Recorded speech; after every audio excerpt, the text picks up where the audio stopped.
All right, man. There you go. There's the intro. I'm gonna jump off the turnbuckle or something here. Fantastic. I agree. That's what we should be doing. Is all just. That's right, brother. Hold on. Let me read. I remember when Condoleezza Rice had a conference in Sweden in my hometown. I was going to work everywhere. Black cars, Mercedes, and sun with black. Oh, some with black windows and so on was a bit scarring. Oh yeah, yeah. You know what, man? Those State Department people, they get a lot of love from the security. That's how it goes. Pepe, you're in Sweden. I can't remember. I think it's Pepe's in Sweden. Anyways, Sweden. Yeah, Sweden is. Anyways, what were you saying, Mike? Swedish name. The Swedes don't understand our American policies, and that's understandable because they're a totally different system. But what were you saying, Mike? I'm sorry, you were saying something. No, I was gonna say I wanted to wish. I heard some of your intro. I just wanted to wish everyone a happy Schwanza as well. I don't know if you guys heard. That was Nancy Pelosi wished everyone a happy Schwanza last week. Is that real? What's a Schwanza? Yeah. She spoke wrong. Her dentures were coming out or something. I have no idea. But she look it up. She said happy Schwanza. Is that supposed to be like Christmas Hansa Kwanzaa? Yeah. So Mike, it's funny. It's funny you mentioned that about what to say because apparently, and we looked it up last week, but I had heard it earlier that Merry Christmas is now considered offensive. Yes. By who? Stanford? Was it Stanford who did it? Oh yeah, Stanford. Did you guys hear about that list of stuff we can't say now? Stanford. Well, but hold on. Hasn't Merry Christmas always been like a thing with like, anti-religion or separation of some type of religious thing? But now it's like stepping towards racism now. Now it's white supremacy. Oh, Jesus. Now you're a fucking Nazi if you say Merry Christmas. So Jesus was a Jew, maybe, right? That's what they say. That's what they say. I'm not. I can't confirm or deny, but that's what they say that the big J was a big J. So or I don't know. Could be from another planet. He could be an alien. I mean, or like, here's the thing. He could be an alien that can resurrect, right? Because humans definitely can't resurrect from the dead. But zombie Jesus every year around Easter definitely comes back and, gives everybody Easter eggs and grants Easter wishes. Dark Magician Boy, welcome in. Good to see you. Thank you for being here. So I don't know these banned words. I'm trying to find a list of them. Like, I want to know. Stanford. It's going to be its own dictionary at some point. It doesn't matter if you just ignore it. Well, the problem is that it's become part of the lexicon, right? It's become part of how we interact with each other every day. And found it. Did you find it? Yeah. Did you find the actual list? I found it on the Daily Mail, but I couldn't find it on. What's your stream about? Dark Magician Boy, our stream. Well, this is a music podcast, but today we're probably going to be talking a lot about politics since we're talking to friends of Zeus. And I think we were going to talk about some music stuff like Kanye West and stuff. But I just went into this whole thing. Deseree, can you send it through the chat on, send the link to the chat on Google Meets here? Oh, man, now I got to find it on the old computer here. Hold on. It's on the far right at the bottom. Hold on, now I got to pull this. I gotcha. Yeah, I'm done with banned words. There's a great book that I read many years ago called Snow Crash by this guy Neil Stevenson, and it's a really cool book. It reads like a Japanese animation. It's like bam, bam, bam. Like you don't stop reading, you go through it. But the end result is that words are so powerful. Like if you remove a few words from the Bible, you change the meaning, kind of. And yeah, I'm not. I mean, outside of stuff that is actually offensive, I'm not changing Merry Christmas. I mean, come on, it's ludicrous. It is literally. So all these Christmas movies, are they going to have to go back and edit it and have Sam Jackson, saying Happy Holidays, whatever? I don't get it. I find it offensive, and I do really think that language changing language is detrimental to society as a whole. Like, I really believe it changes over time regardless. It's just, and the thing is, if you're of a certain age and you're like, man, I'm not gonna follow this, but there's a whole other group of people 1 or 2 generations behind us, 3 generations behind us that are like, all right. And that's all it takes. Right. Just a few generations. And then all of a sudden people are saying they're not saying white paper. They're calling position paper. Like you can't say white paper. Are you anymore. Absolutely kidding me? Nope. I'm looking at it's it right here. there. And then Brave. I don't see Merry Christmas on this list. No, I don't think Merry Christmas is on the list, but I'm definitely. But that's been something we're not supposed to say for a long time now, right? Like, because that's been before the whole before the whole PC movement sort of ramped up in the last I would say probably since like 2014, 2015, it's really been ramping up. And thank you, Deseree. Kill 2 birds with 1 stone should be a link to the pedophile. 2 things at once. The thing is, language is thought. I mean, language, the words you choose and how you put them together, is directly tied to thought, right? So if you can, we're not the first people that have seen the point of if you can control language, you can control thought. I mean, that's as old as the hills. But perception should be what we're concerned with. Me saying Merry Christmas shouldn't offend you if it's not meant in a harmful manner. So you're saying, are you saying context matters? Is that what you're saying? Context matters. Yeah. Crazy, right? Crazy is one of the words on the list. Yeah, you can't say that. God damn this thing. But here's the other thing. It's like, sorry guys. People always say, and the way we're saying this, like, oh, you're not allowed to say this anymore. You're not allowed to say that. In your walking around Zeus at work last week, did anyone ever get on you for saying Merry Christmas? No. So it's just in the media. It's the media. It's the big shit show of asteroid belt that surrounds us that says this stuff. But they're really trying to work. People don't say that. They're really trying to work a perspective, and I've said it before. It's the spaghetti test. They're just throwing shit up against the wall, seeing what sticks. COVID stuck for a while, but I think that's kind of going away. I think people are just done with COVID. Honestly, I think apathy is the cure. Well, yeah. Well, and plus, there's so much shit happening every day that it just sort of falls out of people's minds, right? Like, it's just like with the Hunter Biden laptop thing, right? If they don't talk about it, if they don't, and they just move on and they just call it something else, they can just steamroll. Yeah, people. There's just so much to pay attention to, or not pay attention to that it gets people. People just lose track of what's going on in general. So like you say, a blind review. Can't say blind review. It has to be anonymous. It's a non-seeing review. It's anonymous. What addict? You can't say addict or addicted. You can't say committed suicide, died by suicide, because it's like a separate thing. Yeah. Hey, Dark Magician Boy, thank you so much for the follow. I appreciate that. We'll be talking about Kanye West here in a little bit. I'm just so enthralled with this whole thing. It's hey, well, I'm looking on here. Apparently, we can still say blowjob and hand job. Is that to children? You can say. Is Kanye a victim of career suicide, or did what? I'm starting to feel for Kanye. What'd you say? Is I he a started victim? to feel for him. I feel like, yes, he is certainly. He committed career suicide. I don't think so. His career was killed by suicide? But you can't say groomer. His career died by suicide. His career died by suicide. Okay. What's the word for groomer, though? That's what I want to know. If Democrat. So that would be like a pedophile, and so that would be a minor attracted person. Oh yeah, minor attracted person. Yeah. Yeah, you have. Which I think is there's no word for there cannot be a politically correct word for fucking pedophile, pedo.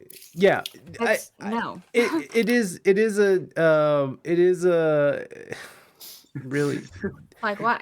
It is something that is strange that we see more and more of this like acceptance of children when you see like Balenciaga, that whole thing, which kind of ties into Kanye. with like Balenciaga with their whole last campaign, which they were supposedly canceled, but I'm sure they're doing just fine. It is strange to see this weird direction where we're getting more and more comfortable, where it's like it feels like we're being prepped or groomed for for people to be more accepting of underage sex. Even in California, they passed that bill. I can't remember what it's called, but they passed that bill where you can, if you're 24 and the other person is 14, it's all good. You don't have to be registered as a sex offender if the judge doesn't want to register you as a sex offender. Whereas, if you did that shit in Ohio, if you're a 24-year-old getting with a 14-year-old, you're definitely a sex offender and a pedophile, right? So like, all of the sex offender stuff, though, like if you didn't know that they were 14, and I know that sounds like could you not know? Sometimes you don't know. yeah. And if they told you that, if they're at a party, you're going to assume they're not 14. Sometimes in those situations, I feel a little bit bad for the person that has to now register as a sex offender. But every other situation, no, you a sex offender. Yeah. Here's the thing about this list that I find kind of offensive. If it was for specificity, like to provide a better description of the situation, I'd be a little more, I feel it was a little more appropriate. But I'm looking at OCD, which we all know stands for obsessive compulsive disorder. And it says detail oriented. No, detail oriented is not OCD.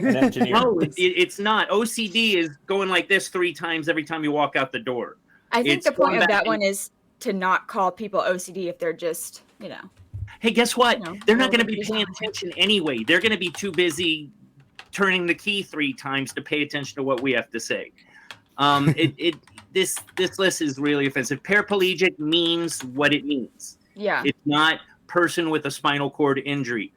Because that can mean an array of things. They could also have been shot in the head. So are they going to have to add that to the description? They could have also had meningitis, spinal meningitis. It's very offensive. And Stanford should be ashamed. Pocahontas. These words just don't make like why is like black what is it? African American is now isn't on there. Like that doesn't make any sense. What's funny is the isn't African American on here? Like you can't say African American anymore. No, I don't get that. I thought that was the whole thing. I thought there was a thing where they're saying African American is no longer allowed, and you got to refer to African Americans as black people. But I don't see it on the list, so maybe I just saw that in something that was wrong, so I shouldn't even bring that up. But still, yeah. I mean, the people at Stanford that put this list out, they're just a bunch of retards. Oh, that's on the list. Oh, is it? Oh, I'm sorry. The word user. Oriental, Bon. She's trying to get her mom to stop saying Oriental, and you know what? That is offensive to some Asians. I know I got some Asians that are actually pretty close friends, and they're just like, bro, I'm not a rug. I'm not a flavor of noodles. I'm Asian. I'm Filipino. They call him Asian. Or they call him Oriental, and really he's Pacific Islander. So which is apparently a different thing. So it does matter to people how you address them, and I don't mind going and being like, okay, if I think we've had this conversation, Zeus and Mike, we've talked about, I don't mind doing the whole pronouns thing, which by the way, preferred pronoun is no longer allowed, right? Man, quick. People of color used generically. Okay, so BIPOC. Okay. How about here's another one that the description is exactly what it is. Guru. Right. A guru is a religious figure. It's not an expert. They are a religious figure. There are thousands probably of gurus in India. Literally my brother-in-law went and joined, for lack of a better term, a cult. It was Amma, and she is a guru, claims to be a guru. I don't get it. It's like we're just being kept on our toes. Yeah. It's like eventually we're gonna have this on automated computer billboards as we drive down the road. It'll be like, don't say guru. You know, and Look, it's the whole, it's conditioning, and Mike was joking a little bit earlier saying like grooming, but it's exactly what it is. It's a psychological training. It is.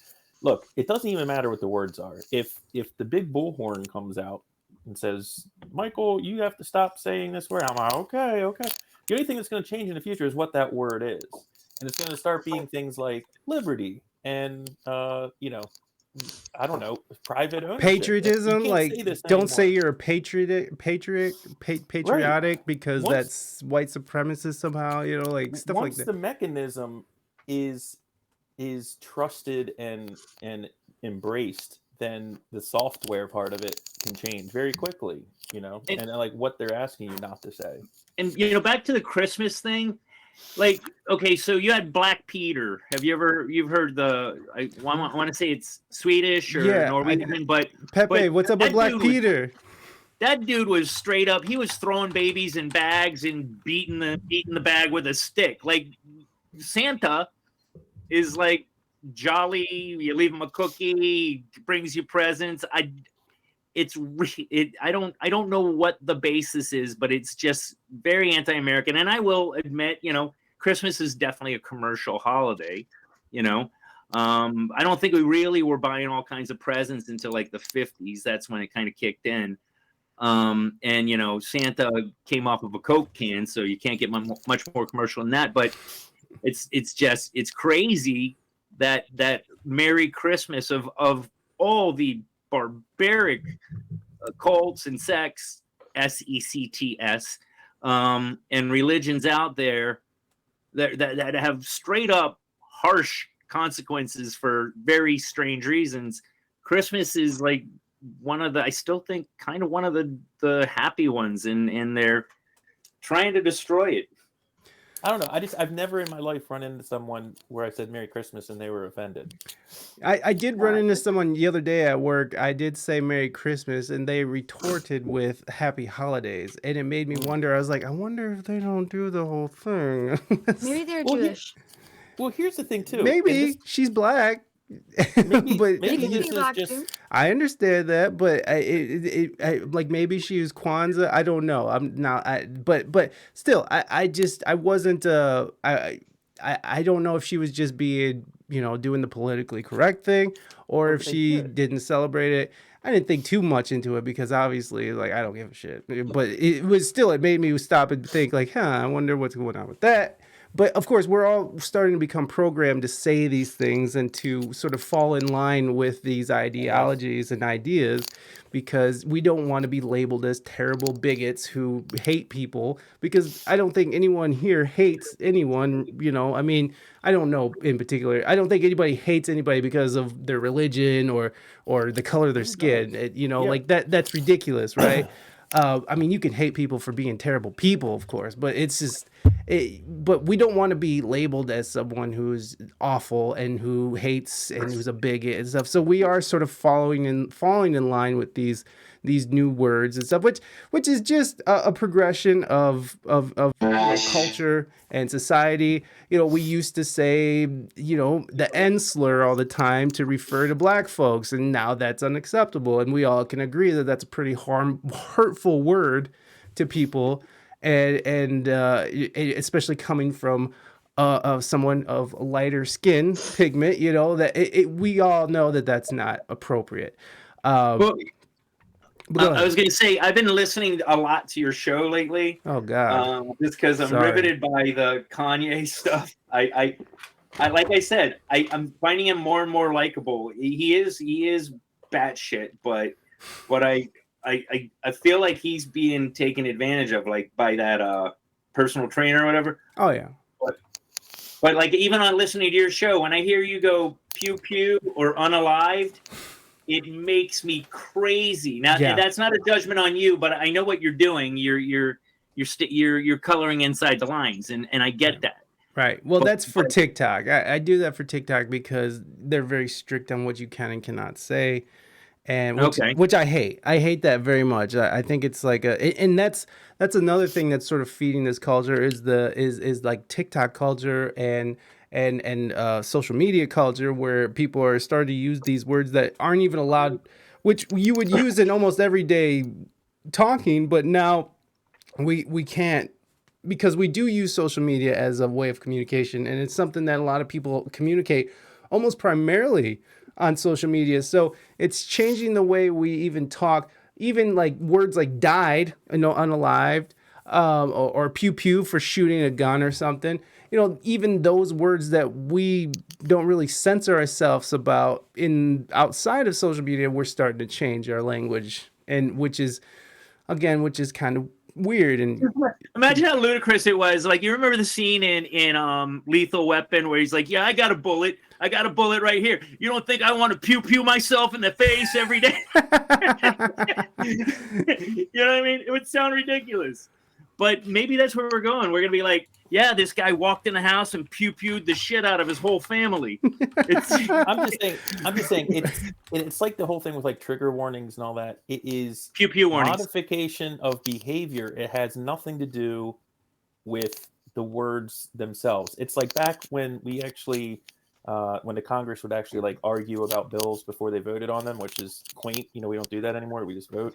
But in the past, whenever there would be like some idea, oh, we need a tax increase, it always used to amuse me where these guys would come up with these reasons like, oh, well, we need to do this. We're going to do this. It's like if you ride this many miles, it's got to be a gas tax. And they try to justify it.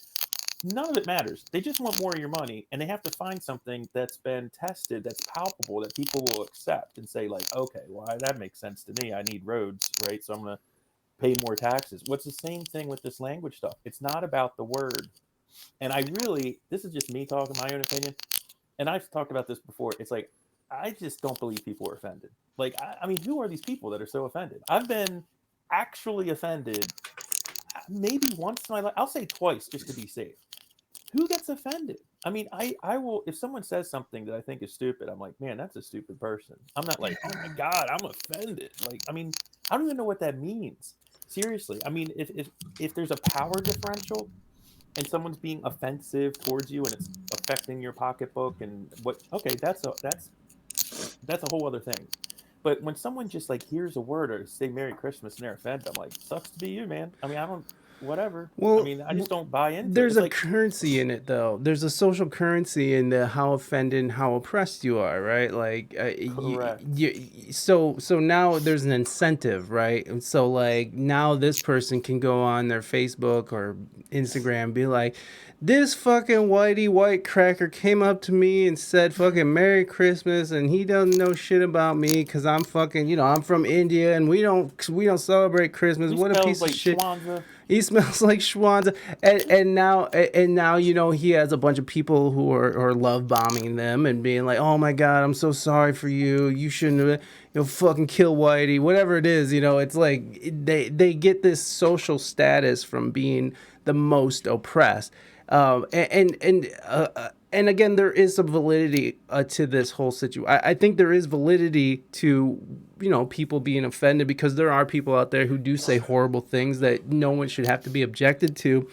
But there is also this incentive to be oppressed. There is this incentive to be a victim, and there's it just makes this sort of fragile way of thinking and fragile spirits. You know what I mean?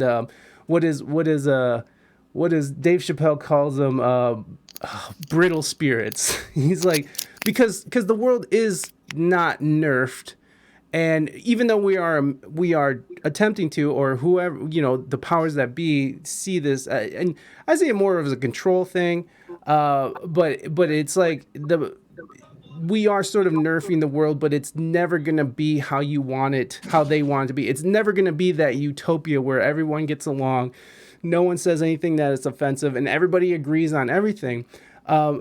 Just going outside of the America and going to other countries, like you go to the Middle East or Russia. Let's just say Russia. We'll stick to the white folks, right? You go to Russia and you're like, I'm gay. You're going to fucking get beaten to death, right? Like there's other situations in other countries that are, that people just sort of, put on the blinders, or they're ignorant to, that are not as accepting and isn't willing to even accommodate how you feel about the gay. Yeah, they'll send you to the gay log. Exactly. Listening to the gay logs. The whites are the word. Some weird things about this list is like stuff that should be defensive, like some ones that I can off the top of my head, white trash or daddy issues. Like things like that aren't even on this list. It's like shit that should be maybe offensive to somebody. But Have a stuff cracker. I don't want to hear Crackers not on cracker there. anymore. Crackers not on there on that list. Is it Like not. offensive? No, I don't you- give a shit what you call me. If you offend me, I'm gonna punch you in the mouth. Done. Yeah. Well, that's Old one way to West deal with it. rules. I'm gonna go get a posse. We're gonna string you up. Is string you up on the list? I think it is. I think string you up is on the list. Actually, I just see a lot of fragility. You know in what? the world these days, man. I used to worry about an alien invasion, and they're just gonna fly by and go, "We can take these guys out anytime. Let's go take care of the big Honky. baddies." yeah. These guys aren't gonna do shit. They're gonna sit here and go, "We're not Earthlings. We're people of Earth." Well, first of Like- all, if there's a civilization that reached Earth from whatever galaxy they came from, then yeah, they have the technology to wipe us off in the first place because they've obviously gotten past light speed, or they can harness light speed. Yeah, what do they need us for? Yeah. Well, I If mean, they would they're look at gonna us come more to us, like though- bugs. We'd be Yeah. like ants to like a 5-year-old stomping on them. Like we would be nothing. Yeah, God bless America. Dark Magician Boy, thank you so much for stopping in. Thank you for the follow. Yeah, come back, man. We get into it. We get in the Come shit. to our show. Yeah. Also, Friends of Zeus. Everybody, go ahead and click on the link that I'm dropping in the chat.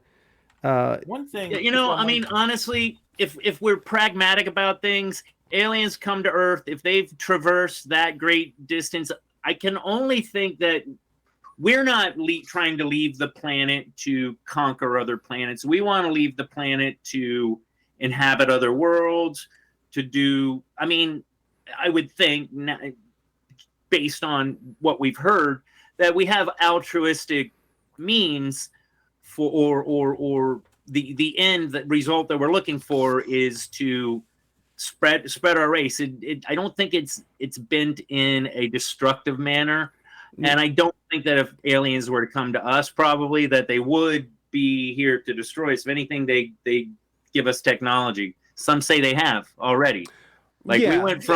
we went from those phones that you dial like this, you know, you got to spin the dial, Rotary to computers that are stronger than Whopper was in what is it, war games, like, you know, 1 gig, please. we Yeah. didn't have technology that you could send messages over wires 160 years ago.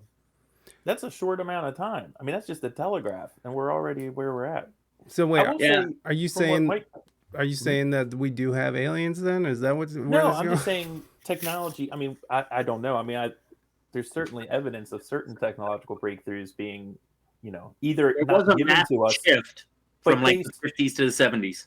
but based on recovered artifacts, recovered materials that we may have gotten that we've been able to reverse engineer, maybe, you know.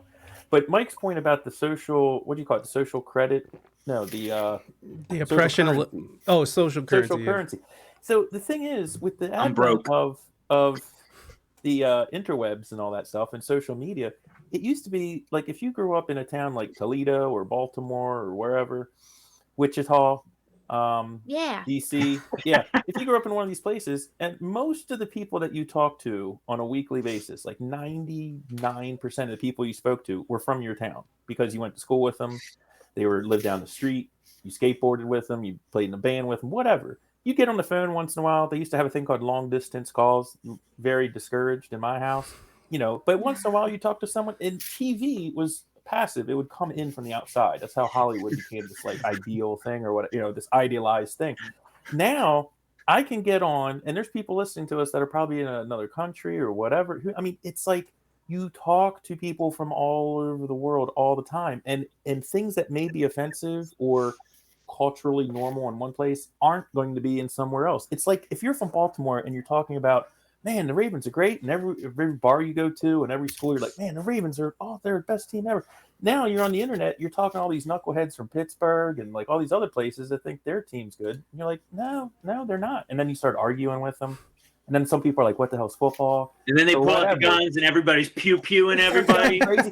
I'm saying my gut, and People are unalive everywhere. my point is, I trust people overall as beings. I think we're digesting all this right now. It's like if you give a 5-year-old a plate full of chocolate cookies, they'll just eat them all until they're sick. We're figuring it out. There are people, I guarantee you, because I trust teenagers, I guarantee you there are high school kids out there that are like, screw smartphones, man. I'm going back. I'm not texting. I'm doing everything back to basic. I don't know that exists. If it doesn't, it will, because teenagers are always rebelling against stuff, and there will be facets of people that eschew that stop doing this, or they'll do it like a couple times a week on a podcast, or I don't know. I'm just saying, I think we're ODing on it right now, and there's no rules, right? And so the rules are getting written by the idiots, which is normally what happens, which is how we end up with Stanford coming up with this list. But I think over time, I think things will seek themselves. The level will. I'm just hopefully afraid come back the to normal. damage will be the damage has already been done. Like, dude, they said that about Judas Priest, that it's going to melt kids' brains and everyone's going to be a homicidal maniac. Well, no, I'm talking about the changing of language. I mean, like, for instance, Patriot Act. We've talked about this a million times. The Democrats were like, no, we won't want it. We don't want it. And then when they got into power, they didn't give it back. They were like, wait, this is very useful. Let's double down, in fact. Right. Yeah. Right. Yeah. And boy, did they. Yes, they did. Yeah, you're exactly right. That's like one of those things, like once it becomes policy, it sort of stays put, right? Like it doesn't, it's hard to change it back. It's hard to go backwards. And it is such a weird thing to see how Democrats have sort of become the party of censorship and the party of fall in line, and the party of corporations, and the when I remember there was a time where liberal Democrats were like, you're not gonna tell me what I can say, there was this ideology of liberalism where it was like everybody should be able to say what they want to say. Now it's become very much a like even censoring in music and such, like in art, that was a very much a Republican thing. Although, what was it? Tipper Gore was the one who was sort of leading the charge, right? TMRC, yeah. Yeah, but what I don't get is, like, 2 years ago, Wet Ass Pussy was the #1 hit for like fucking 3 months. Sounds dope. How is that possible that is acceptable? Right. Don't try to make sense of it. I'm not. Because that's women empowerment. It's women empowerment, bro. Wait, hold on. What's wrong with the song? I'm saying the title is probably what some would consider offensive. I don't give a shit, but I do not want my kids going into school and the DJ going, and next up, whap, and then playing it. I mean, I'm sure they play it and it's like wet ass pomegranate, whatever. Like it's some stupid dubbing over the word, but it, they know what it is. It takes them like 4 seconds. I don't think that it bothers you. I think what you're pointing out is just the hypocrisy of, like, yes, that's exactly what I'm saying. People clutching pearls over one thing arbitrarily, and then wait. I think that's more of the problem than the actual song title. Yeah, exactly. Well, it's a weird juxtaposition between those out there who are like in today's feminism versus those that are, I guess, not. I don't know. Can you be both a person that's once, I don't even know how to explain. Well, we're in like a fourth wave of feminism now, where it seems more like women's supremacy rather than like an all-encompassing thing. When we're talking about like bell hooks, or even when you go back to the '60s, when that was mostly white housewives who were just trying to get equal rights and not trying to like have to be stuck with a guy who beats the shit out of them, and having control of their reproductive rights.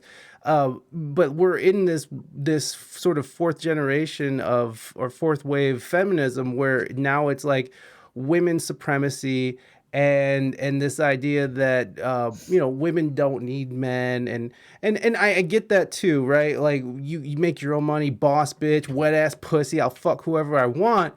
But I don't know if that actually matches up with the natural But order hold on, of there's things? two kind of views in it. There's either Sure. those people that like, okay, I'm gonna, there's the WAP group who, I'm gonna do whatever I want to do. This is me. I'm gonna fuck whoever I want to, get wherever I want to, and fuck you. There's that person. Then there's a person that is like, okay, well, we don't need to show our breasts to get forward in life. We're just as equal as men. We can do anything a man can do. There's like that group, and then there's this group over here. I don't think you can be both, to be honest. You're either one or the other. I'm in the WAP group. You're all about it. I mean, you know what? I guess I am too. It's like Mike said, it's a hypocrisy. I'm so fed up with people saying, how is it? I'm going off on a tangent. How is it acceptable for somebody that is dressed as a woman, that is a man, a biological man? I'm going to try and use all my proper terms. How is it okay for them to lie down on the floor with a toddler next to them, with their legs up in the air, grinding against the stage? And you see this. You go on TikTok for 10 minutes, you're going to see something along those lines. How is that acceptable? But me saying Merry Christmas is, whoa, back off, sailor. It's called dress up, Zeus. That's what Bonbon says. We have a question for Deseree from the chat. Oh. And we will come back to this. I'm not sure if I'm going to get this right, Pepe, but it says to change the world to the better. Must ask Deseree two things. To change the world for the better, what would it be? Hold on. And then Pepe has another question for Zeus. But how would we change the world for the better? In what context, Pepe? Are you in the context of like feminism, or because there's a lot of people who are saying that feminism right now benefits men, because men have this proclivity to this natural proclivity to sort of fuck everything that walks and spread their seed. And I'm not saying that's right or whatever, but I'm just saying there is this natural. That's human nature, dude. Is human nature. That's what we're supposed to do. And then, but when you have women who are like, I make my own money, I fuck who I want and do all I want, that takes the pressure off men to have to marry that person or to have to take care of the spawn, even, you know what I mean? They'll just, so now I feel like it gives men permission to have an out of responsibility of spreading their seed. If that makes sense. And that's not even my own thoughts. It's what I'm hearing. And when you hear people like Andrew Tate talk, which, like him or hate him. Andrew Tate's a fucking idiot. No. I don't think he's a fucking idiot. I think he just says things that people don't agree with, and I don't agree with what he says. He's definitely not an idiot, but he definitely says shit that people do not like. But there is a whole movement behind what he's saying. That's the thing. It's not just him. There's a lot of people. Like Kevin Samuels was another example of someone who was who was saying that there needs to be more accountability on both sides. I think there needs to be more accountability for the choices women make and the choices that men make. Accountability is fine, but destruction of their whole world for having a different view is completely unacceptable. Yeah, when you're talking about how Andrew Tate was taken down. I'm just talking this cancel culture. Yeah, if you say we got canceled for having an opinion on COVID, and it went we got canceled for an episode on YouTube, whatever. But the point is they can just, there's they that are out there that can just stop you if they don't like what you're saying. Oh wait, they're making too much sense, or they can actually shut down your bank account. What we watched with Andrew Tate and Kanye West, that happened with both of them. They actually crazy. So Des, the question was, so it's your choice. What are two things that would change the world for the better? I think that's what they're asking. I don't know. I don't know what's so bad about the world. But well, I mean, if Andrew Tate exists in it, I mean, is that how would you get rid of Andrew Tate? I mean, what would you? I mean, I'd maybe get a new president. Oh, that's one. What's the other one? And then also maybe, oh, this is hard. Get rid of like snow. We don't need that anymore. I was gonna say Sucks. clean drinking water for all Americans, but Oh, or for the world, no. but nah, fuck. No, we don't need snow anymore. No, snow Fuck that does shit. suck ass. I absolutely agree with that. Snow can eat a big bag of dicks. Big old bag of dicks. I think that's probably on the list, Michael. Bag of dicks? No. That's probably on there. It's a dick. May I ask her a That's an question? old favorite. May I answer her the question I was asking her? Sure, we can all 'Cause answer I the think question. I think it's simple. More kindness, but an allowance for other people to not be kind. We just live. We deal with problems that aren't created in the ether, you know, or as I like to call it, every media outlet out there. And we just live. We walk by people, we give them the bro nod, and move along. You know. And it's kind of what we do. I'm just saying, in real But they're life, telling us we're not. That's the thing. The ether is the they're problem. lying. Yeah, I'm I just saying. agree. Real life, if you didn't look on social media, you didn't look at the news, and I've done it a few times for a few days, and then your life is so much better. But I gotta have my social Things media. make so much more sense. I'm just saying, except this podcast, of course, and ours, but everything else you can live without it. I just say more kindness. I color don't even need review. two things. More kindness. Just be nice. Who's mean? I think I'm a nice person. You guys are nice people. I'm saying on a larger scale. Obviously, we're very nice people with an excellent podcast, almost as good as Mikey P's. Friends of Zeus, everybody, make sure you're clicking on those links. Nader said something too in another way that sort of this new feminism is benefiting men is letting men be better women than actual women, which in itself is a cancelable sentence right there because you're not recognizing the people who have transitioned as actual women. But it's also brought back pegging with a huge. Pegging's different. Pegging's a different thing. Yeah, because you can be totally straight and get And pegged like to be pegged. like Puff Daddy, and like P. Diddy. it's all range these days. Diddy likes to be man. pegged according to the new tell-all book that's coming out, and that he likes the pegging, which I don't judge. Who? What book? Diddy, P. Diddy, Puff Daddy. Oh. There's a book that his ex-wife they're gonna posthumously release, Kim Porter, and she goes into how he gave Usher STDs and how he likes to be pegged, Usher, and get those Usher bucks. All right, Naders, Naders has to go, but he wanted everyone to know. Let's go, Brandon. All right. Let's go. What was the Brandon. question for me there, Mikey? There was a question for Zeus that says, "What? Okay, hold up. What you like U.S. support to Ukraine, and who you want to see as the next president?" So, do you like that the U.S. is supporting Ukraine, and who you want to see as the next president? Well, I mean, honestly, I feel like the Ukraine it's all smoke and mirrors. I mean, I don't listen. Russia could stroll right over them any day of the week. I think it's all, like I said, I think it's just a magic show that we're supposed to watch and root for the little guy when the little guy's got some shady stuff. I mean, let's go back to Burisma, which was 10 years ago. I mean, they do have questionable members of their military, like battalions of questionable members of their military. I won't get into that because I get into that far too often, but we can say Nazi here. We can say Nazi here. Yeah, but it's clear it's true that there is a Nazi kind of a fascist branch of the military. What the hell are they going to do if they get loose? So do I like Zelensky? Sure. He seems like a swell fella.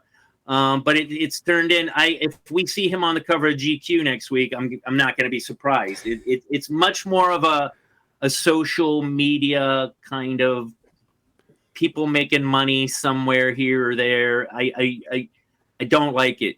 As far as president, you're probably not going to like my answer.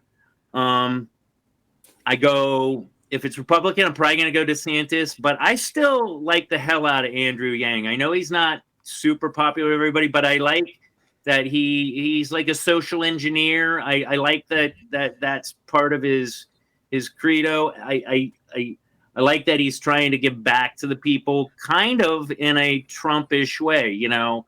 Why don't people like Andrew Yang? I don't know. I don't know. Is probably because the way he I think it was probably just partly because of his personality. Like, I know my mom was just like, I don't want that guy as a that. I think it had a lot to do with his personality, and maybe he's Asian. I don't know. No, you're good, Pepe. Don't worry, buddy. You know what I'd really like to see run for it, but she's never gonna get it. Is I think Tulsi Gabbard would crush it. She's WEF, bro. What's WEM? I can't keep up. WEF, World Economic Forum. WEF, yeah. Oh, so she's part of the bad guys. She's part of it, yeah. She's part of it. Like and I can't say that. And I was just seeing this new article today where the WEF has become, Jesus is fake news. That's what they're saying. And I'm not a Jesus guy, but to sit there and shit on like the majority of the world's religion, right? Like, because I think it's Christians, and then Muslims, and then Jewish folks, I believe. I think it's Buddhist. Buddhists, and then Jew. Yeah, because there's not a lot of Jewish. Or Hindu or something like that. I guess we could look to Google. They'll tell us the truth. But still, you're talking about one of the biggest religions in the world, and they're sitting there saying like Jesus is fake news, and the WEF is the new spiritual leaders, and I'm paraphrasing. That's terrible. You know, it's interesting. I met this, so I had to go pick up a package for Christmas, and I go into one of these like it's like one of those little stores, and they also grab people's packages and give them out. And I met this little Sikh guy. And man, like if I were to attach myself to a religion right now, if I were going to go and explore a religion, Sikhs are effing cool. Like this guy, he was giving out bread and pies, and he was just giving them out. He was like, "This is what I do. I give back into the world." Just and then he's also showing me these fearsome swords that he uses. Like Sikhs are pretty fierce warriors, like sword fighting, like just really badasses. But that's from India. Okay, I didn't even know where that was from. But they temper it with kindness. And this guy, I want to find a reason to go back to this store randomly, not just walk in and go, teach me a good one. Like a guru. Yeah. He was a really how dare you? Canceled. He said like a guru. Like a guru. Different. But he was he was just a really nice person, and like I could have stayed and talked to him forever. Everything he said, I was enwrapped. I could not stop. Most reasonable people who are religious are nice people, right? Like my brother-in-law, he's Muslim, and he's an amazing human being, and like, it's the extremists that sort of gives religions the bad names. You know what I mean? It's the people who are like they follow it to the book, or follow. Like talking about Christianity, because I came up Catholic, like if we took the Bible for every word as truth, and that actually came from God's mouth, to our ears, we'd be in a really fucked up society right now. To sort of look at religion as sort of a moral scaffolding where you can, get good ideas, because the 10 Commandments, don't kill people and don't fuck your neighbor's wife or partner or whatever. Those are good. The 11th commandment should have been duh. right. But it's still like these are things that are there to sort of fulfill people's life, because there's that nagging question that's always going to be in humanity's zeitgeist, is like, where do we come from? How did we get here? What is meaning? What are we? What? and it sort of gives people, you know, meaning and answers that are generally hard to answer, and that's fine. It's just don't get all like crazy with it. Don't start just blowing people away at fucking abortion clinics, or don't start fucking running planes in the fucking buildings and shit. It's just it's just the extremists that sort of make the whole religious thing sort of icky, and it's a shame, because, you know, you have this assault on Christianity. And again, I'm not a Christian, but it does seem like Christianity is sort of the butt of the joke, just like white people are the butt of the joke right now, and Ohio is the butt of the joke, and Texas and Florida. Fucking white people. Fucking Mudheads. white people. Go Mudheads. Fuck the Mudheads. I think a lot of it. I mean, again, no one has ever been like, man, my life was going great until I started following those 10 Commandments, man. I know now some I'm people living in the gutter. Really? I used to just Where it went kill back? wantonly. Well, religion really saved them. I mean, my brother-in-law is a Oh great no, that's what I'm saying. Nobody says like my life was great until I started following the 10 Commandments. yeah, I mean, yeah. It's pretty logical stuff. But the thing is, what I see with this whole, the way religion is in our society today, because if you just go back to like the 1950s or something, it was before my time. But if you talk to people that were alive during that time, in certain cities, like the Catholic Church, or like if you're in the South, like evangelical church, whatever, they ruled the culture, man. I mean, it was like, check out Little House on the Prairie, man. I mean, everything How revolves about around check out The church. Godfather? How Or much The Godfather, Catholicism is bouncing around in that movie? But now we have, I think, and again, I'm not going to be concise on this because it's something I don't really have my full head around yet, but basically we're living in a culture right now that is very humanist, right? We can do anything. We can have a utopian society if we just do this. If we can have a carbon tax, if we can do that, we can stop the weather, right? We can stop bad weather from happening. We can stop global warming. Yeah, we can stop feed snow. everybody. Like human beings are all powerful, and it's a dismissal of the divine. And so, in the large picture, like from 100,000 feet, our culture is going back and forth, dealing with that, like divinity versus humanity. And the Andrew Yangs, and I don't dislike Andrew Yang, but the Andrew Yangs, the Jack Dorseys, the Elon Musks, the World Economic Forum people, all these people, they're like, we can do whatever we want. Like we can control everything. I mean, Musk is talking about putting like, you know, neuro links in people's brains and stuff. I mean, Right.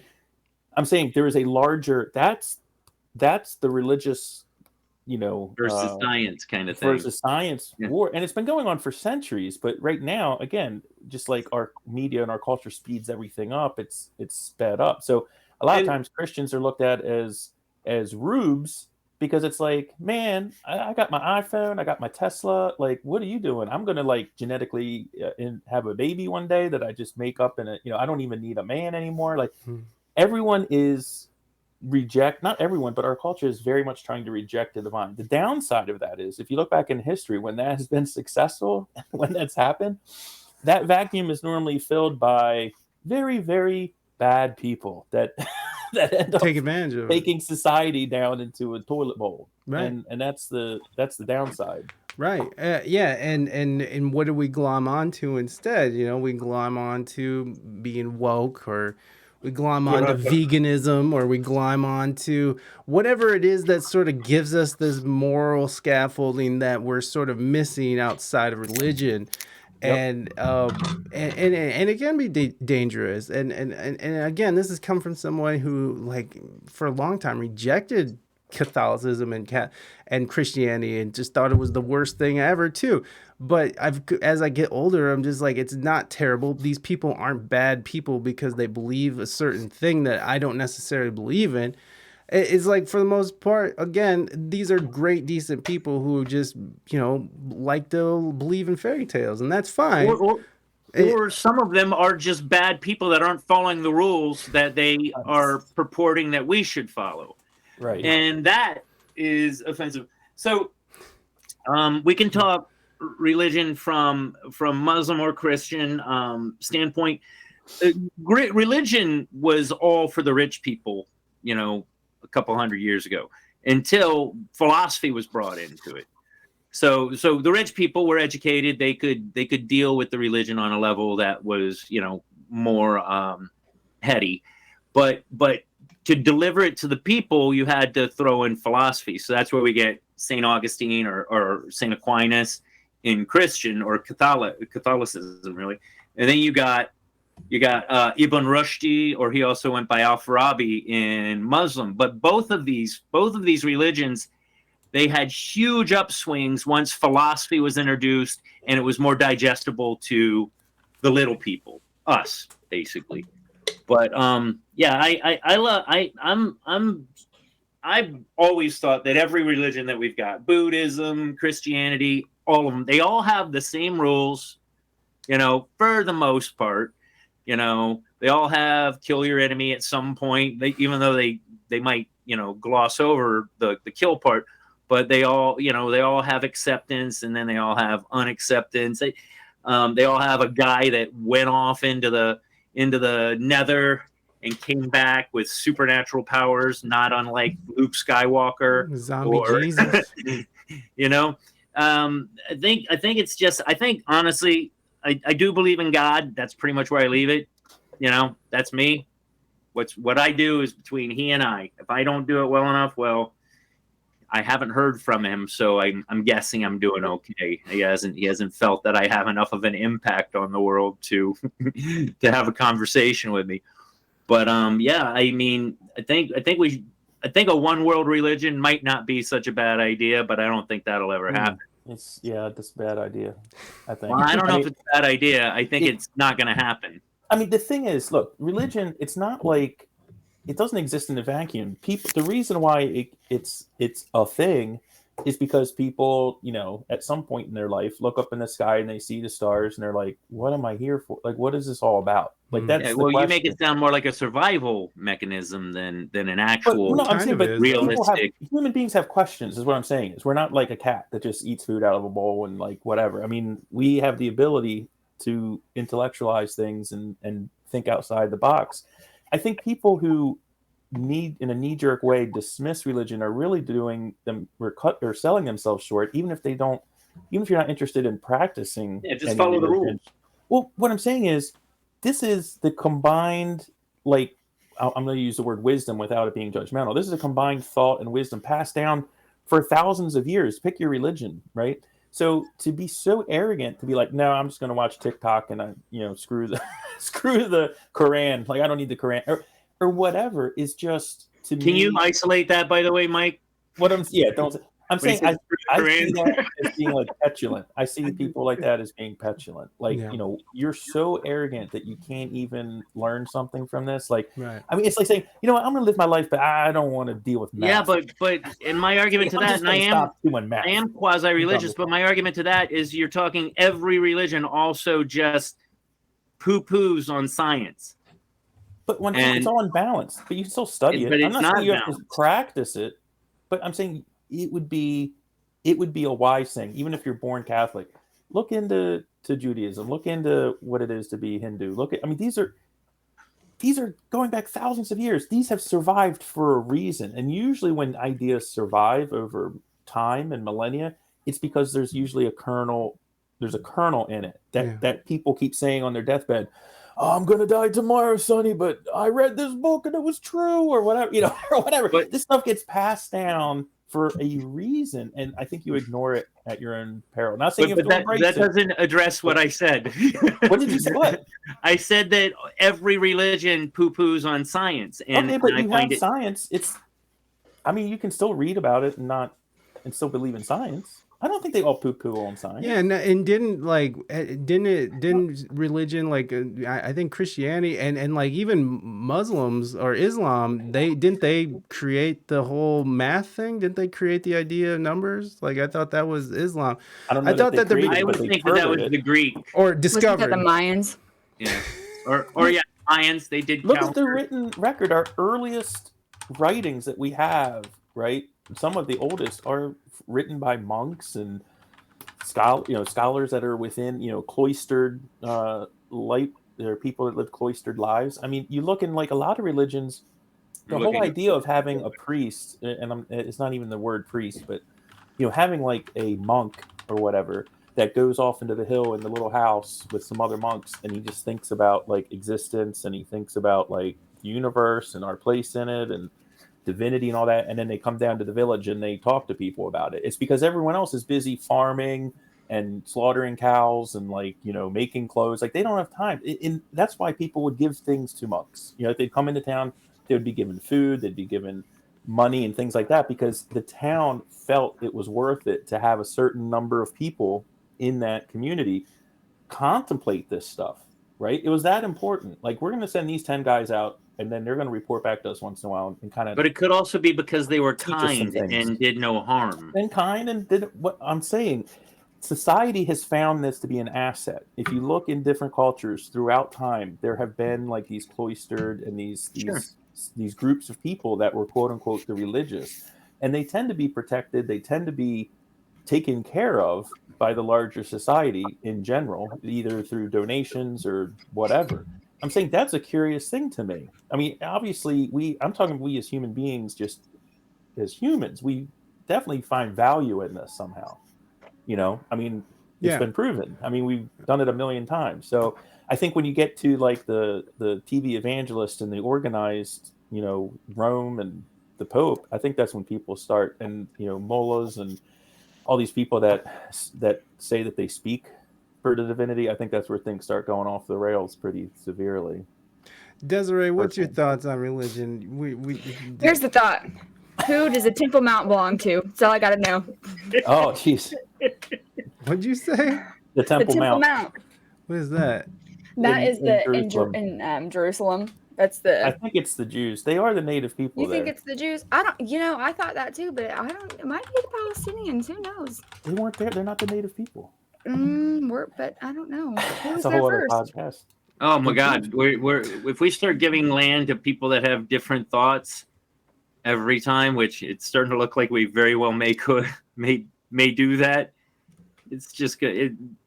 We're gonna deserve to get blown up by the aliens. I'm gonna move to Zeusville. Well, here's the deal. Muslims and both Jewish people had very important religious happenings happen there. So I mean, whose is it? I don't know. It's the world's, man. It's so funny how alike it's the Jews. Now it's the Jews. Like halal and kosher are like practically the same. I mean, not the ritual, but it's all hygiene. It's like get the blood out of the body through the neck. Like a lot of their practices are just it's just to keep the food safe. Again, I don't know. Science versus religion. I like Chappelle's point on SNL when he was talking about Kanye, and he was like, I'm paraphrasing, but he was like, anytime you say anything and then you say the Jews, like, he's like, probably not a good idea. Probably not going to go well for you. The comedy of that is I've got this girl from Nepal at work, and she cannot say my name. Her Z's are J's. So Juice. My nickname at work is Jews. Nice. Everybody calls me Jews, and I'm like, you guys are like so anti-Semitic, it's ridiculous. That's awesome. You got the juice. Where is the juice? Okay, so I want to get into Kanye because I need to learn about this stuff. I don't know all about. You don't know Kanye? I know who Kanye Hold on. is. Before we do that, Pepe had another question. This one was towards Mike. So, which role does the U.S. take in the world in the future when China gets stronger, and what should U.S. do? What should the U.S. do about all the homeless we have? Wow, those are big questions. Those are two very different questions. Yeah, and they're very different. I would like to say I am running for president in 2024. So I made Zeus and I were going to run, but I don't know. Maybe not. I may be busy. But we're very pensive at times. I'll take the second part first. There's one thing I don't understand about homelessness. Why are there homeless people where it's cold? I just never, because if I was going to be homeless, I would figure out a way to get to like Florida or Texas or so. Just me. It's curious. Not the California. Other thing is, I said not California. I think California might be a place to go. It's like California is the best place to go for it. Yeah. I think the other thing is, and again, I'm no expert, but that's never stopped me from talking about something. But I would say there's a certain element of people who are homeless that also have, pretty serious emotional or mental problems. Of course they do. Depression, whatever. So I don't like, what is the root cause? There's also people that are homeless that probably want to be homeless. I don't know. I mean, some percentage. In California, yes, that's the truth. No, I mean, even here, I worked in a homeless shelter last winter, and I worked a program called Winter Crisis here in Toledo, and there's people in there who are just like, I am not listening to anybody. I don't care. I will just go sleep out in the cold. I don't care. Like, they literally just don't give a shit. I'll be homeless for the rest of my life. I'm not paying for shit. And that's fuck them taxes. Fuck them taxes. I sent Mike a text just the other day. I'm like, I'm gonna fake my death and walk the earth. Be homeless. I want to be homeless. I'm just saying. I'm a nomad. I don't know about solving it, but look, there needs to be. I am a big proponent of like having a safety net in society, and I know people are like, "Oh, I can't believe you think that," but we have to have one, right? There's just people that get into circumstances that. It just sucks, man. And also I think there's been a reluctance to treat people that need psychiatric help of some kind or emotional support because they feel like that's, we let everyone out of care back in the 60s and 70s, and that's considered like something that's kind, to quote Zeus. I don't know if it's kind. I think if someone has schizophrenia, I don't think it's kind to just have them wandering out and about, well, we also outlawed eugenics, so we have, and I know that's awful, and I agree with outlawing eugenics, but eugenics was essentially testing medicines on the mentally ill. Well, it's more than that. Yeah, sure. I know. I just don't want to make too many claims that might be false, but definitely testing medication, locking them away in asylums. Like, I just think it's something we can deal with. Look, we don't find there's no way to make a buck fixing homelessness. That's the biggest problem about it, right? So if you find a way to make a buck fixing homelessness, it'll get solved. I do think that like certain towns and cities absolutely have the right to not have people camp out for extended periods of time on public property. Having been to Europe a few times, in Poland, you don't see homeless people. You do see drunks like sleeping under a bench at a beer garden, but you don't see that random person throwing cats at people, or you don't see anything like that. So there must be money in it. Obviously. Well, like I said, there's a stigma. I could go as far as to say that if you can get your homeless people to another person's district, now your district looks better and their district looks worse. It happened. And you bring in more affluent people and they get the people that are not affluent. I'm not saying less than, I'm just saying not affluent. I'm just saying there's definitely a stigma for being homeless, being unhoused. That's another, is that the Stanford? Person without a home. Yeah, person. And the general consensus, like, these are people who are failures, and I think some compassion would help. Right. And I think it's something that we have dealt with before, and I right now it's really bad. I mean, obviously, when the economy takes a turn and inflation goes up and all these other things, and you're having millions of people who are low skilled, low paid people coming in over the border every month, the city the size of Baltimore every 3 months, that's going to have an impact. Well, I deal with homeless people on a pretty regular basis, and there is also a complacency to homelessness. There are, I think you were saying earlier, there are a lot of homeless people that are just fine being homeless. You're closer to the drugs, I mean, not everybody, obviously, but that's what it was really, is like, because when we would be, we wouldn't allow people to drink or do drugs in our facility, and if we caught them, we would have to kick them out and be like, well, fuck you, I'll just go drink on the corner then. Yeah. Well, yeah, and if they weren't complacent, they'd go out and buy guns, and they'd be pew-pewing people all over the place, unaliving them. All right. Well, Pepe, he's been. What was the other question? sorry. Well, Pepe added yeah. on to that. He was saying that just because some people get sick and lose their income, it doesn't mean they're mentally sick. Which what True. you see with that, Pepe, and I think growth. you see people who are, when they do come to the homeless shelter in that position, they are working their ass off to get out of that position. We're talking about people who are chronically Chronic homelessness. who are just constantly like out. They're either addicted to drugs or mental illness, And they don't want to do anything. No. Or the ones that are millionaires. The first time I met Zeus, we had this conversation. I was like, there are people that are homeless that are millionaires, and he's like, no, there's not. And I'm like, I guarantee you there are. Oh no, I or at agree. least people I agree. who are begging for change and spare change. And I mean, I know Rolling a Bentley. that I've known people that did that hustle where it's just like stand out with a sign and get money, and which, whatever. I'm not even judging those people. If that's how you want to get your money, like if you have zero shame and that's fine, do your thing. I kind of admire those people on a level. Yeah, I mean, they got the ultimate side hustle. I don't work all day. I'm listening to my Bluetooth. But that is work. That is work, yes. It's just like work. selling drugs is work too. People think that selling drugs is the easy life. It's like not for some people. If you're living in fucking New York City, like you're hitting the block every fucking night. It's dangerous. You have a gun. You're working like 12, 13 hours a night, just hustling some shit. Getting jumped. Like, yeah, it's not, or avoiding the police. Like it's not an easy job. It's not like, and the people who do succeed at it do have like a propensity for business. You know what I mean? Like you see people who go to prison, come out of prison and like go on to do like an official business that they actually, something legit, that they put the things they've learned from the street into action. Because it's all business at the end of the day. It's just, oh, no worries, Zeus. If you got to go, you got to go. We can end this soon, too. I know we're going a little over what we usually do. So No, I love it.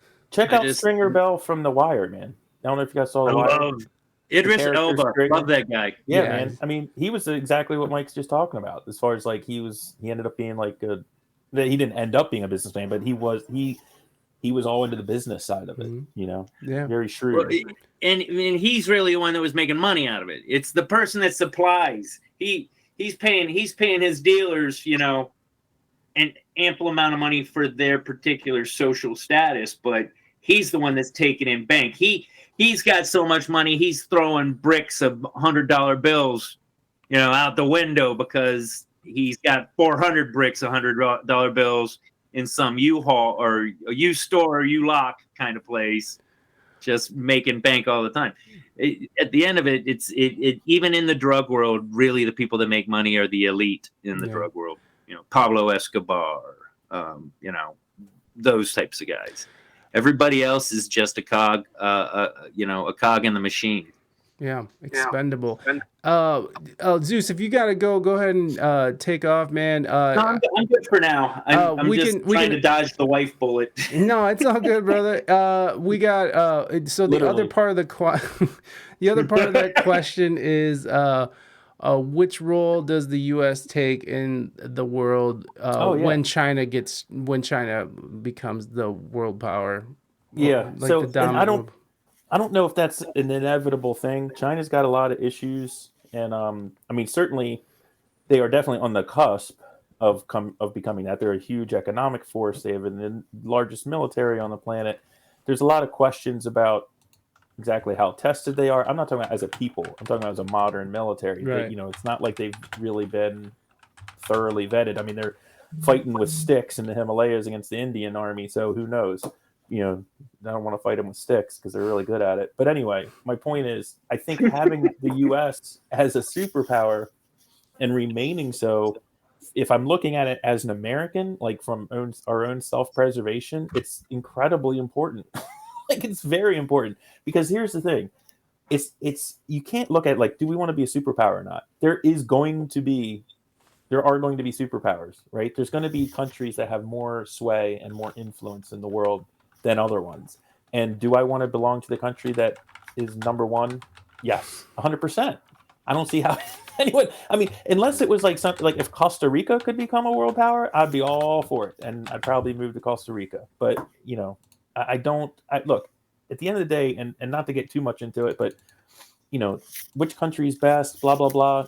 The United States has a lot of issues, but we are like if things work correctly, having personal liberty, consent of the governed, representative government, all that sort of stuff.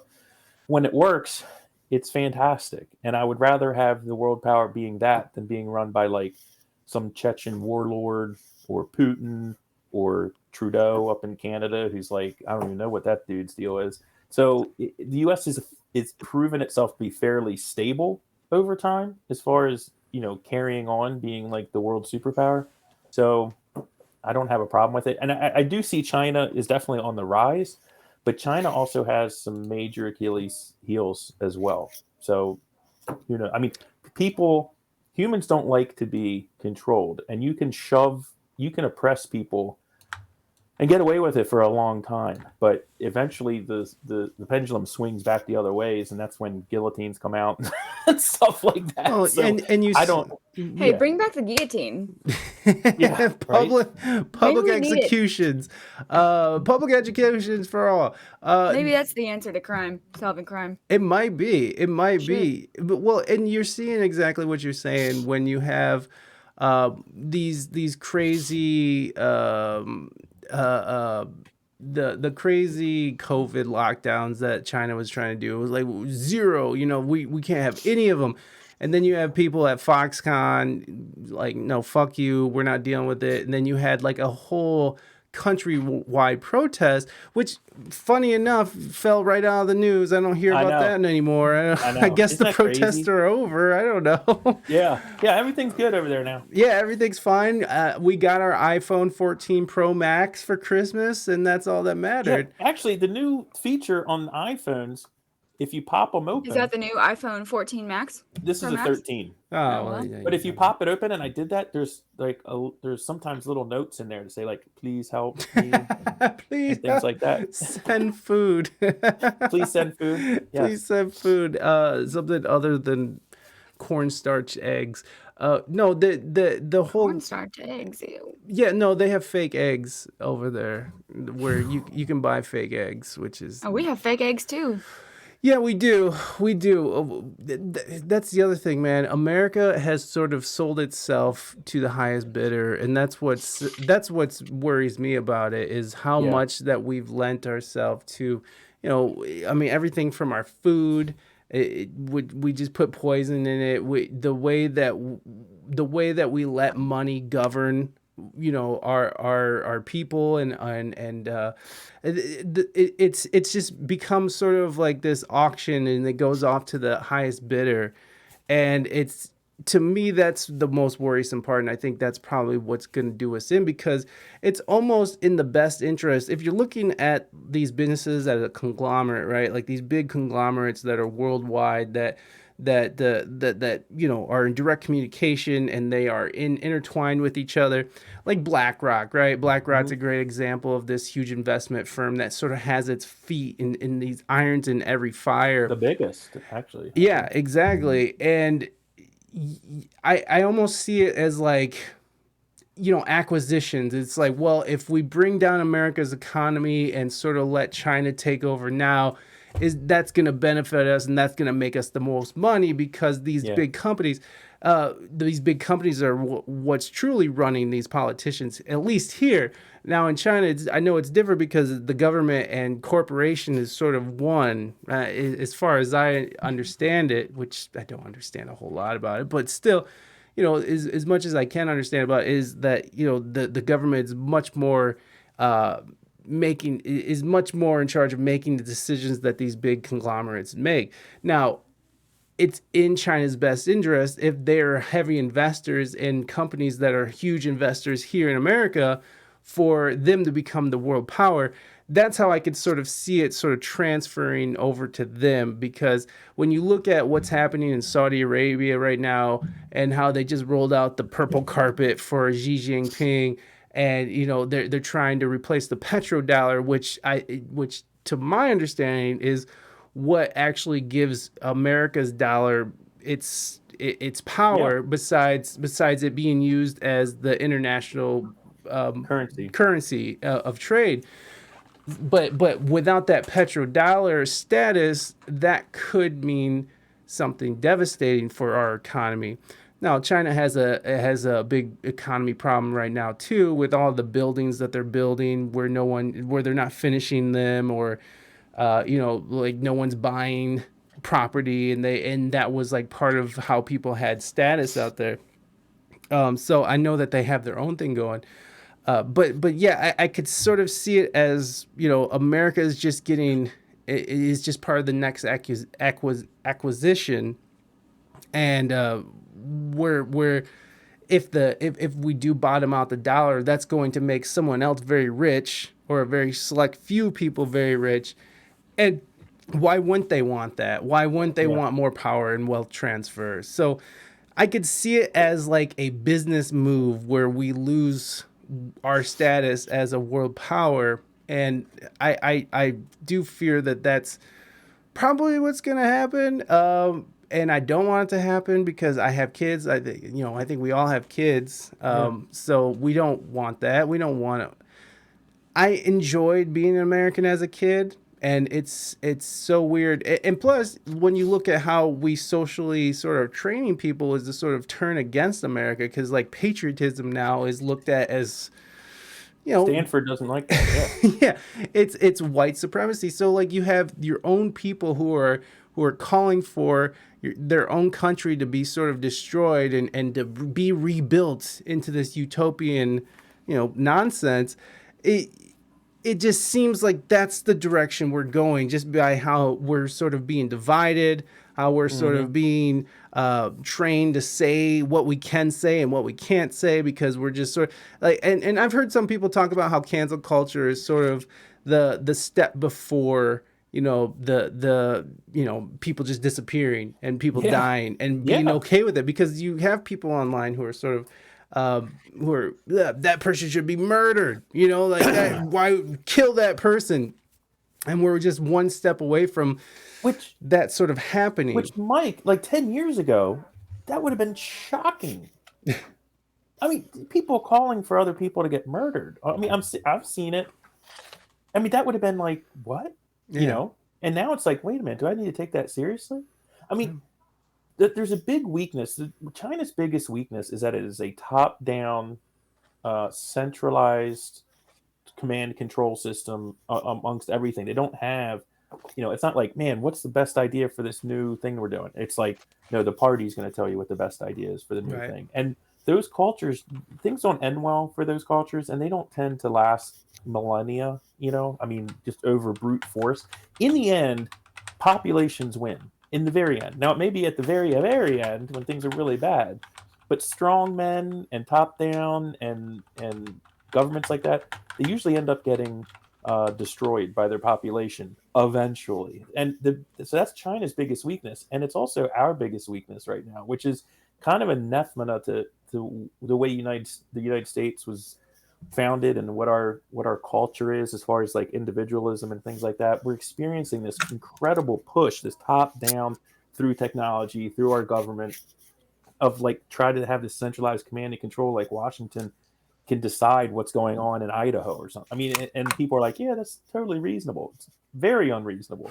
The other thing is, like when we were talking about like when GM left, Detroit or whatever, they didn't just leave Detroit, they left the United States. General Motors is not an American company anymore. And right now you have the wealthiest people in this country, the ones that, are, and I'm not talking about Elon Musk, I'm just talking like the separation between middle class and the wealthier class is broadening.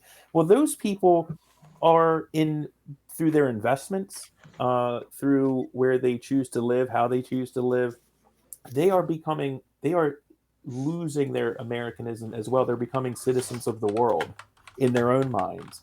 So they no longer necessarily have an allegiance to a country. They have an allegiance, they'll give it like a bigger thing like this utopianism or, the world or humanity, or like Musk wants to go to Mars and, big picture. I'm not worried about the small picture, like, about my country I was born in.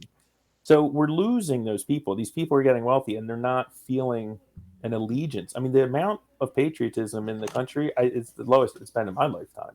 I mean, by far. Yeah. You know, I remember being a kid in '76, and everyone had like the tricorn hats and the muskets and the drums with the snare drums and all that stuff. I mean, it was like it was everywhere. Yeah. So anyway, it's a big question. I mean, to me, it's like playing the long game. I think the long game, China is not going to be doing well, and we may not either. Right. But I would put my money on us over China. Yeah, I would do. What about you, Desiree? Where are you putting your money? Crypto? Well, I'm crypto. Crypto all the way. The thing, you know, it's really, I kind of feel like, you know, if China wants to become the big world power, let them. Just let them. See what happens. But, like, we had a lot of problems here in America. We need to kind of figure the fuck out before maybe we try to figure everyone else's problems out. Yeah, 100%. Yeah, I'm with that. But at the same time, it's like, okay, but if we'd said that, like, how would we get it back? So, Blood. you know, there might be a war. And Nuke them. Fucking nuke them.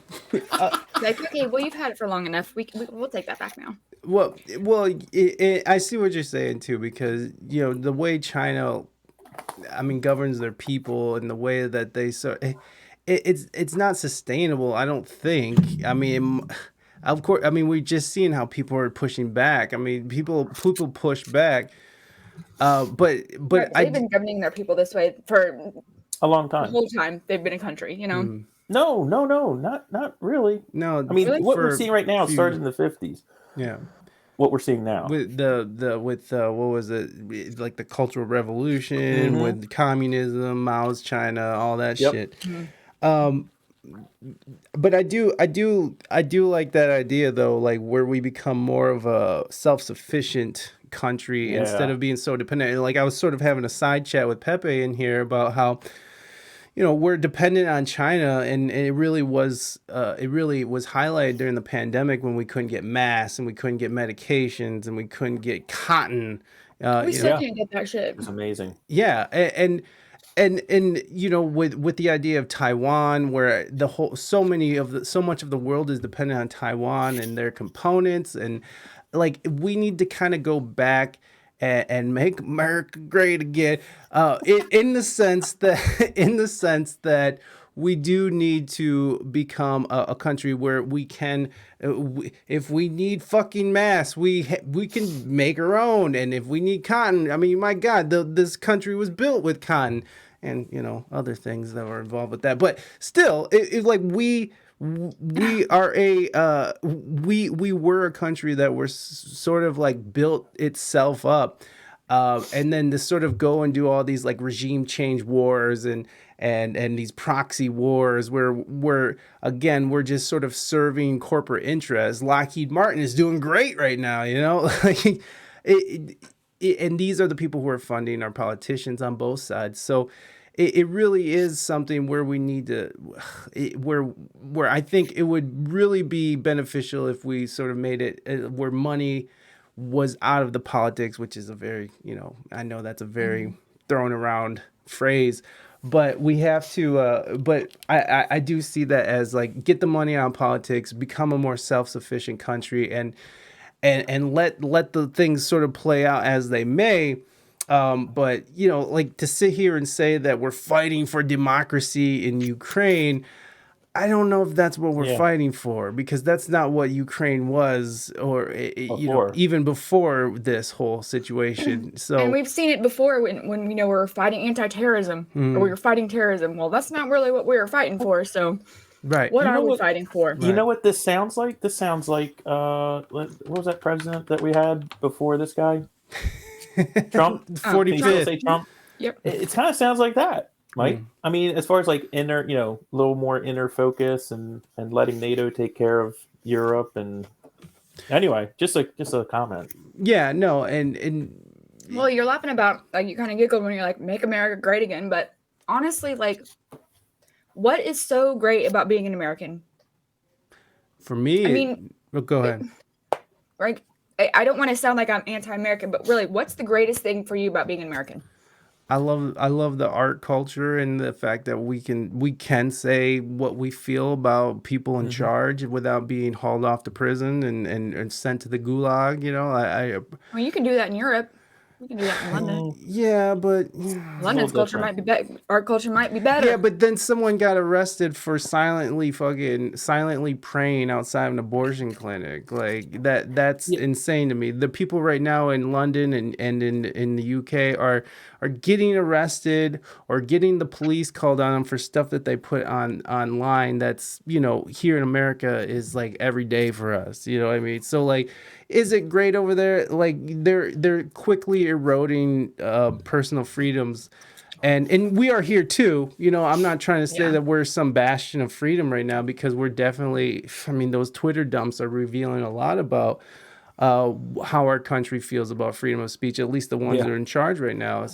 So it's, I think that we have more of an opportunity here to do more, you know, to influence more than about anywhere else. I mean, and that's been the kind of the case, because I mean, if you just look at it as an art and culture type of lens, we've inspired the world, you know, a million times over. With blues and jazz and rock and roll and art itself. And I mean, I know there's a lot of European artists and stuff, but I'm just saying that there's been so much of America that's being copied. Hip hop. These are all American made art forms that everybody wants to be a part of, that everybody wants to do, and it's another way of you know, a protest. It's another way of expression, and I think that's a big part of being a culture in a society, is how much you're able to express yourself, whether people like it or not, or whether the message is something that you agree with. Having the freedom to do that. I'm a musician, I'm an artist, like that's what I do, you know. Like of course I enjoy the freedoms of being able to express myself how I want to express myself. Whereas if you look at someone in Iraq, there's been some was it Iraq? No, it was Iran. Yeah, it was Iran that Soccer player. yeah, there was a rapper that just got put to death. There was another rapper who just got taken out of, you know, who's arrested. No one knows where they're at. Because they were speaking out against the government. I really enjoy being able to say fucking let's go Brandon, or fuck Joe Biden. And without, you know, someone coming rushing, breaking down my door. And even and that's the problem. It's like how do we maintain that? I don't know. I mean, that's what I like about America. Everything I love about America, or not everything, that's wrong. There's a lot of things I love about America that are under active assault right now by the culture or by people, you know. And like what Mike's saying, it's like I like the ability of at least in theory having free speech. That's why it makes me so upset when I read, you know, the Twitter files and things like that.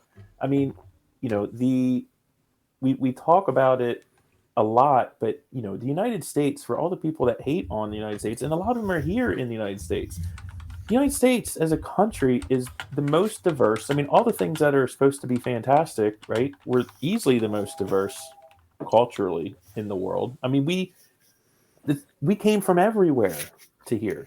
And the reason why it's such a hub for artistic expression and having styles mesh, I mean, we take things, we turn them around and send them back. I mean, Appalachian music came from Africa, and then we turned it around and then sent it back. I mean, you know, the French culture and all that into New Orleans, and come out with like stuff from like the Caribbean, and we create, you know, Creole culture, and then you know, whatever. Anyway, my point is, we are the most diverse. Everything that all these people that want this utopia preach about, we're that.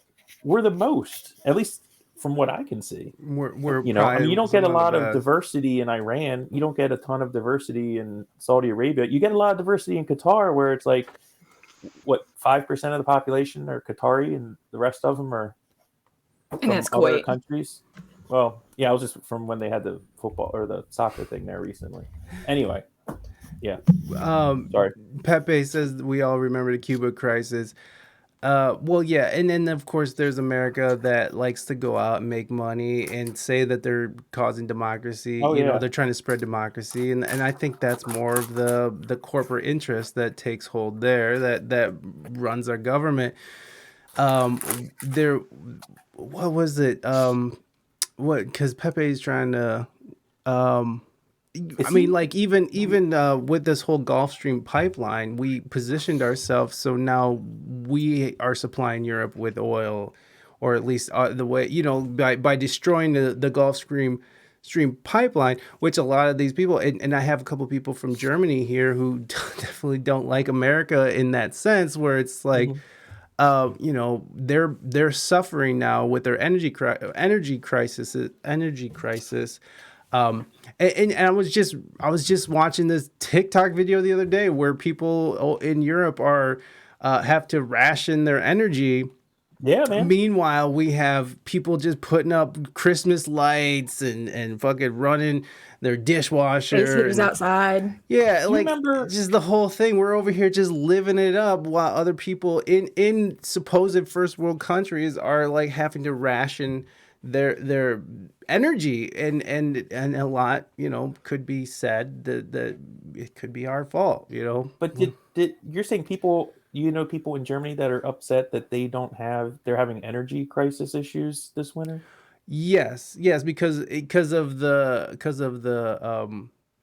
were getting their oil directly from Russia, right? Or the gas, yeah. Yeah, and Well, their I'm just natural saying- gas. And so when we came in and sort of started causing problems, their energy prices went way up, like way further than us even. And so, yeah, they're going to start blaming other people because, or their government. I would just let them know, just seriously, like there was a president before the guy that we have now, and he was all about telling Merkel to not rely on the Nord Stream pipelines and to not get involved with Russia. Yeah, and they for their laughed gas him out of the supply. room. They And laughed him out of the room. Yeah.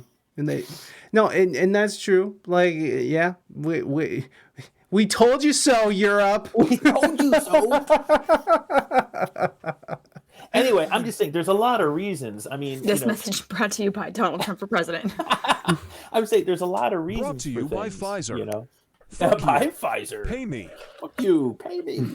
There you go. Anyway, I mean, yeah. We have Russians here in Sweden steals our speed cameras to use the camera to war drones. Oh, Jesus. Damn, man. It's a wild world. It's a wild world, and I don't think it's all America's fault. And I don't think it's all China's fault. I don't think it's all UK's fault or Europe's fault. It's just we've all contributed to this shit show.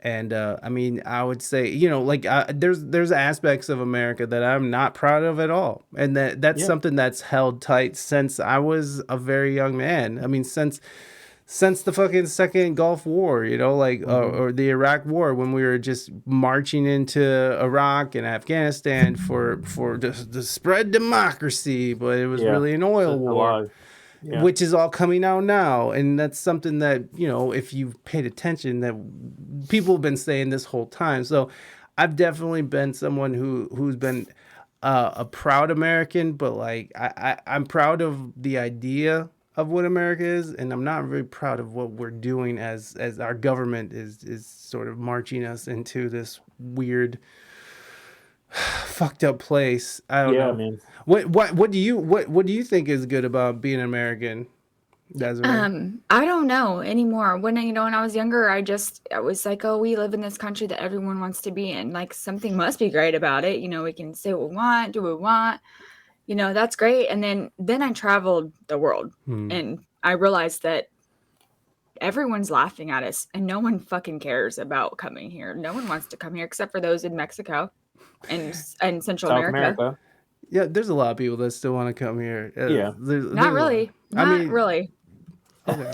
Not like, okay, if you're being coming. oppressed in those countries, those countries in like Mexico, South America, Central America, maybe. But who were you hanging out with in the other countries? I mean, maybe the people you were hanging out with that are doing okay, and they were like not interested in leaving, which makes sense. Belize. Nobody in Belize said that they wanted to come here. That I talked to. I mean, Belize is beautiful.